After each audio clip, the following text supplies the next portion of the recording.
Saya katakan bahwasanya Al-Imam Nawawi membolehkan bid'ah hasanah. Al-Imam Al-Iz bin Abdissalam juga membolehkan bid'ah hasanah. Al-Imam Syafi'i juga membolehkan bid'ah hasanah. Tetapi bid'ah hasanah yang dimaksud oleh mereka para imam bukan yang dimaksud oleh masyarakat umum.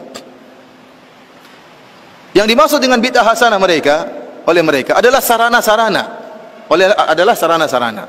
Contohnya apa? Makanya saya akan bacakan di sini perkataan Al-Iz bin Abdissalam tentang yang dimaksud oleh bid'ah hasanah oleh beliau. Al-Iz bin Abdissalam ini ulama besar mazhab Syafi'iyah yang dinukil perkataannya oleh Imam Nawawi sehingga mengikuti mengatakan bahwasanya bid'ah terbagi menjadi 5. Dia mengatakan bid'ah terbagi menjadi 5. Dan sebelum saya membacakan perkataan beliau, saya ingin jelaskan yang dimaksud dengan bid'ah hasanah oleh para ulama Syafi'iyah adalah hal-hal yang berkaitan dengan sarana, bukan ritual. Contohnya mereka mengatakan di antara bid'ah hasanah, bid'ah yang wajib atau bid'ah yang mustahab, contohnya bikin jembatan, contohnya bikin pondok. Bikin pondok ada nggak di zaman Nabi? Pondok ada nggak di zaman Nabi? Nggak ada. Di zaman Nabi orang belajar di masjid, nggak ada pondok. Tetapi di zaman sekarang dibuat pondok. Pondok itu bukan ritual ibadah, tapi pondok itu sarana untuk bisa belajar agama. Kemudian contohnya mereka mengatakan ilmu nahwu dan sorof, ilmu bahasa Arab. Di zaman Nabi tidak ada namanya ilmu nahwu dan sorof. Kenapa? Karena para sahabat semuanya bisa bahasa Arab. Yang butuh dengan ilmu nahwu dan sorof adalah kita-kita ini yang bahlul tidak tahu bahasa Arab. Makanya harus belajar ilmu nahwu dan sorof. Ini tidak ada di zaman Nabi, namun ada di zaman sekarang. Dan ini bukan ritual, tapi dia merupakan sarana untuk bisa memahami bahasa Arab. Contohnya lagi ilmu jarh wa ta'dil. Ilmu jarh wa ta'dil adalah ilmu untuk mempelajari dan mengetahui kredibilitas para perawi hadis. Hadis diriwayatkan oleh para perawi. Kita harus tahu bagaimana kredibilitas para perawi ini. Bisa enggak diambil periwayatannya atau tidak? Di zaman Nabi ilmu ini tidak ada. Kenapa? Karena para sahabat langsung meriwayatkan hadis dari Nabi, tidak melalui perantara perawi. Di zaman sekarang butuh, karena dari sahabat sampai kepada kita banyak perawinya. Maka butuh namanya ilmu jarh wa ta'dil. Ilmu ini dinamakan dengan bid'ah yang wajib menurut sebagian ulama. Kita bilang ini yang dimaksud oleh para ulama dengan bid'ah hasanah adalah masalah sarana. Contohnya apa? Mikrofon, ini juga bid'ah. Tapi dia sarana. Contohnya mereka mengatakan bid'ah hasanah adalah pengumpulan Al-Quran. Di zaman Nabi tidak ada pengumpulan Al-Quran, tetapi Al-Quran ditulis dalam lembaran-lembaran yang terpisah-pisah. Di zaman Abu Bakar ada ide untuk mengumpulkan Al-Quran lembaran-lembaran tersebut. Dan ini disebut dengan bid'ah hasanah karena di zaman Nabi tidak ada. Tetapi pada hakikatnya dia bukan ritual ibadah, tetapi dia sarana untuk mempelajari Al-Quran. Maka butuh lembaran-lembaran tersebut dikumpulkan.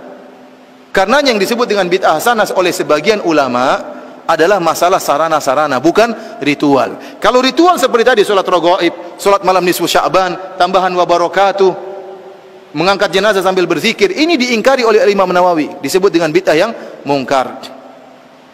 Sebagian orang-orang Indonesia tatkala melihat ternyata sebagian ulama Syafi'iyah membolehkan bid'ah hasanah, mereka salah paham. Mereka menyangka bid'ah hasanah yang dimaksud kreasi sebebas-bebasnya. Padahal tidak, yang dimaksud dengan bid'ah hasanah adalah masalah sarana dan sarana, bukan membuat ritual ibadah yang baru. Ya. Karena lihat, tatkala Imam Al-Iz bin Abdissalam mengatakan bid'ah terbagi menjadi bid'ah yang wajib, bid'ah yang haram, bid'ah yang mandub, dan bid'ah yang makruh, dan bid'ah yang mubah. Jadi bid'ah ada berapa? Wajib, mustahab, kemudian makruh, haram, dan mubah. Ada 5 macam bid'ah. Kemudian beliau menyatakan ada beberapa contoh bid'ah yang wajib, kata beliau. Yang pertama, berkecimpung dalam ilmu nahwu, yang dengan ilmu tersebut dipahami perkataan Allah dan perkataan Rasulullah. Hal ini hukumnya wajib. Menjaga syariat tidak mungkin kecuali dengan ilmu nahwu. Contoh kedua adalah menjaga kata-kata yang asing, yang gharib. Jadi di zaman Nabi tidak ada penulisan kata-kata gharib. Jadi ada bahasa Arab, bahasa yang luas. Dan Nabi dan para sahabat mengerti bahasa Arab dengan detail. Kemudian berlanjut dengan berjalan waktu, sebagian ulama pengetahuan tentang bahasa Arab berkurang. Oleh karenanya bahasa Arab yang susah-susah harus ditulis, dikumpulkan supaya orang tidak lupa. Pengumpulan tulisan bahasa Arab yang susah ini dianggap bid'ah yang wajib oleh Al-Iz bin Abdissalam. Ini ritual ibadah atau bukan?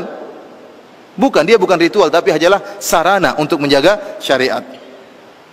Contoh ketiga, bid'ah yang wajib adalah penulisan usul fikih. Usul fikih juga tidak ada di zaman Nabi, tetapi dia bukan ritual ibadah. Ilmu usul fikih adalah ilmu untuk mempelajari penunjukan bahasa-bahasa Arab. Di zaman Nabi tidak perlu, karena para sahabat sudah ngerti bahasa Arab dan penunjukan bahasa Arab tersebut. Ini ilmu bukan ritual ibadah, bukan suatu ritual, tetapi sarana untuk bisa mempelajari agama. Dia sebutkan juga di antara contoh bid'ah yang mustahab, di antaranya pembuatan ar-rabat dan sekolah-sekolah, buat pondok, sekolah-sekolah, ini bid'ah hasanah. Bid'ah yang mustahab. Dari sini ikhwani fillah wa akhwati fiddin azanillahu iyyakum, kita paham ternyata meskipun sebagian ulama Syafi'iyah membolehkan adanya bid'ah hasanah, namun bid'ah hasanah yang mereka maksudkan tidak sebagaimana yang dipahami oleh banyak orang, sehingga mereka menyangka boleh berbuat kreasi dalam ibadah sebanyak-banyaknya. Ini tidak dibenarkan, ya.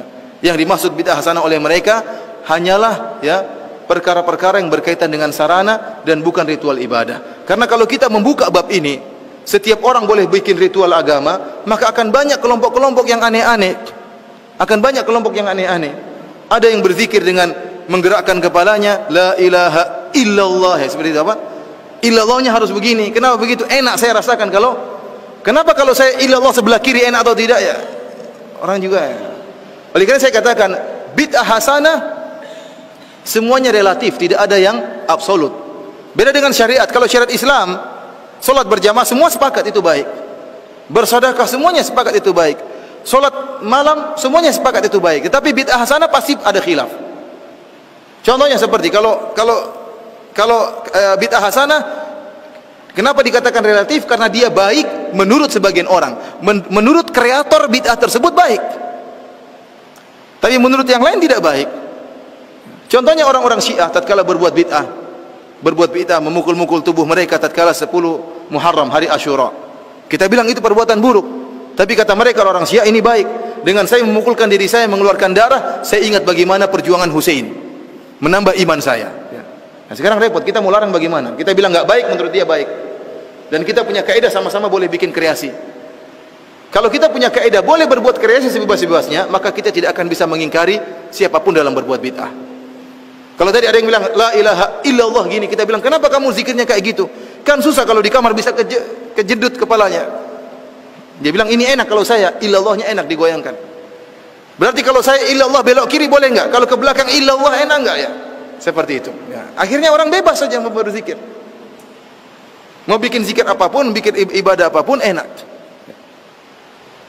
Oleh karena kita bilang suatu yang hasanah bid'ah itu pasti relatif.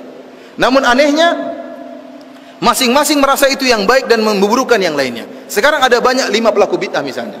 Ada thariqah misalnya, thariqah Rifaiyah, ada thariqah Tijaniyah, ada thariqah Naqsyabandiyah. Masing-masing punya bid'ah khusus.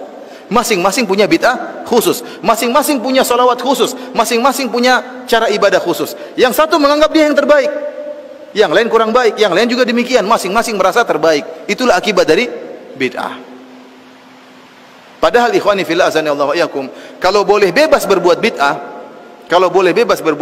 boleh berkreasi dalam ibadah, maka saya punya ide untuk berkreasi. Ide saya untuk berkreasi, saya punya ide yang sangat indah. Saya akan katakan kepada mereka, para pencetus bid'ah, saya punya ingin bikin bid'ah. Bid'ah saya adalah tidak boleh beribadah kecuali dengan pemahaman para sahabat. Dengan cara seperti ini umat Islam akan bersatu. Oh, mereka bilang, oh nggak boleh kalau itu. Ya, berarti saya punya bid'ah, kamu nggak nolak. Ya, kalau gitu saya juga boleh nolak bid'ah kamu. Karena ikhwan, bid'ah tidak ada yang absolut, semuanya relatif. Baik menurut masing-masing penciptanya, buruk menurut yang lain. Berbeda dengan syariat Islam, maka yang sudah sempurna maka disepakati kebaikannya oleh seluruh umat Islam, ya.